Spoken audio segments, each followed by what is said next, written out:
oleh anak kita, dia baca kuat, supaya kita faham bahawa inilah di antara bacaan-bacaan yang mesti dibaca oleh kita. Hanya pelan atau sir, maka doa kita sir, ta'awudzu sir, bismillah juga digalakkan, disirkan. Baru dibaca Fatihah. Coba lihat bagaimana anak ini membaca suratul Fatihah. Bismillahirrahmanirrahim. Alhamdulillahi rabbil alamin. Ar-Rahmanirrahim. Maliki yaumiddin. Iyyaka na'budu wa iyyaka nasta'in. Ihdinas siratal mustaqim. Siratal ladzina an'amta 'alaihim ghairil maghdubi 'alaihim waladdallin. Amin. Dia membaca ayah wa ayah satu-satu. Dia tidak baca Fatihah secara wasal, bersambung.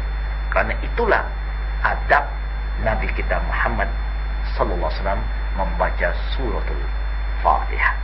Kerana terdapat di dalam hadis qudsi yang mana Allah telah berfirman dan Nabi bersabda, qasamtu as-salat ila qisman, qismu li wa qismu li abdi. Allah berfirman bahawa salat ini telah dipisahkan oleh Allah kepada dua bahagian. Satu bahagian untuk Allah, satu bahagian untuk hambanya, yaitu kita. Lalu hadis qudsi itu sambung mengatakan bahawa fa iza qala alhamdulillahi rabbil alamin fa ajaballah hamidani abadi.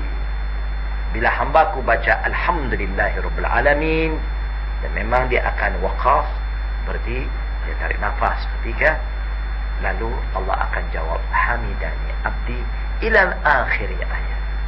Sebab itu Nabi baca Fatihah tak pernah wasal ayah wa ayah, kerana setiap ayat ada jawaban daripada Allah Subhanahu wa ta'ala.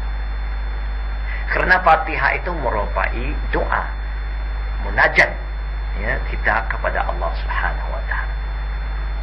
Kita hanya disuruh baca kuat bila waktu jahar, dan kita baca sir waktu sir. Kalau subuh, dua-dua rakaat dijaharkan. Kalau zuhur asar, keempat rakaat disirkan. Kalau maghrib dan isya, rakaat pertama, kedua dijaharkan, rakaat tiga dan keempat disirkan. Kita lihat bacaan yang telah dibaca oleh anak kita tadi, dan selepas itu Nabi akan baca amin. Habis waladdallin, dia baca amin.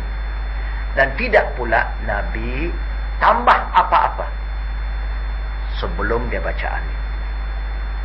Selepas itu barulah disuruh kita baca surah. Bismillahirrahmanirrahim. Alhamdulillahi rabbil alamin. Ar-Rahmanirrahim. Maliki yaumiddin. Iyyaka na'budu wa iyyaka nasta'in. Ihdinas siratal mustaqim. Siratal ladzina an'amta 'alaihim ghairil maghdubi 'alaihim waladdallin. Amin. Bismillahirrahmanirrahim. Qul ya ayyuhal kafirun la a'budu ma ta'budun wa la antum 'abiduna ma a'bud wa la ana 'abidun ma 'abadtum wa la antum 'abiduna ma a'bud lakum dinukum waliyadin. Yaitu mana-mana ayat di dalam Al-Quran. Hanya jangan lupa, dalam membaca surah kita perlu jaga tertibnya. Tertib dalam salat satu daripada rukun. Kalau kita tak tertib, maka salat itu tidak sah. Begitu juga tertib dalam bacaan. Yang awal diawalkan, yang kemudian dikemudiankan. Lihat anak kita rakaat pertama, dia baca lepas Fatihah surah Qul ya ayyuhal kafirun, iaitu al-kafirun. Nanti rakaat kedua dia baca Qul huwallah. Kerana begitulah susunan tertibnya Al-Quran yang telah diwahyukan oleh Allah kepada Nabi Muhammad sallallahu alaihi wa alihi wasallam. Selepas kita baca surah, kita akan mulai rukuk. Beri perhatian kepada perbuatan anak kita waktu dia rukuk.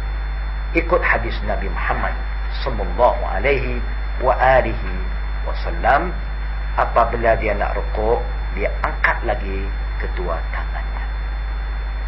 Artinya dia tidak terus turun kepada rukuk, tetapi dia angkat kedua tangannya seperti dia takbir sebelum dia membaca Fatihah. Lalu Nabi Muhammad sallallahu alaihi wasallam turun ke rukuk dengan cara meletak kedua tangannya ke atas dua lututnya. Dan disunnahkan oleh Nabi kita Muhammad sallallahu alaihi wasallam ketika itu supaya jari-jari kita itu direnggangkan. Dia tidak lagi rapatkan jari, tapi direnggangkan dan dia pegang kepada lututnya, kemudian dia kembangkan dua sikunya. Nabi suruh kembangkan, dia tak suruh kita masukkan sikunya. Contoh dia anak ini sangat jelas. Dikembangkan, kemudian Nabi Muhammad sallallahu alaihi wasallam suruh kita tolak lutut kita supaya tegang. Urat kaki kita di belakang tegang dan ratakan badan kita. Maka selepas itu Nabi Muhammad sallallahu alaihi wasallam akan membaca tasbih dalam rukuk. Subhana rabbiyal azim wa bihamdihi, subhana rabbiyal azim wa bihamdihi, subhana rabbiyal azim wa bihamdihi. Tasbih itu pun banyak, tapi di antaranya yang sangat popular ialah Subhana Rabbiyal Azim. Boleh juga kita baca Subhana Rabbiyal Azim wa bihamdihi dan lain-lain yang ada di dalam hadis-hadis yang sah.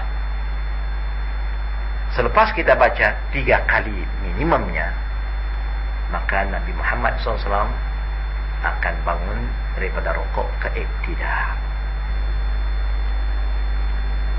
Allahu liman hamidah.